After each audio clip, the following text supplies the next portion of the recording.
মোরগের কাহিনী। সুকান্ত ভট্টাচার্য। একটি মোরগ হঠাৎ আশ্রয় পেয়ে গেল বিরাট প্রাসাদের ছোট্ট এক কোণে, ভাঙা প্যাকিং বাক্সের গাদায়, আরো দু তিনটি মুরগির সঙ্গে। আশ্রয় যদিও মিলল, উপযুক্ত আহার মিলল না। সুতীক্ষ্ণ চিৎকারে প্রতিবাদ জানিয়ে গলা ফাটালো সেই মোরগ ভোর থেকে সন্ধে পর্যন্ত। তবুও সহানুভূতি জানালো না সেই বিরাট শক্ত ইমারত। তারপর শুরু হলো তার আস্থা করে আনাগোনা। আশ্চর্য, সেখানে প্রতিদিন মিলতে লাগলো ফেলে দেওয়া ভাত, রুটি, চমৎকার প্রচুর খাবার।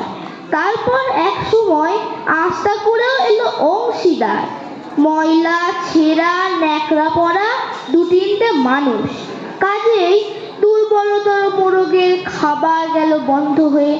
খাবার খাবার, খানিকটা খাবার।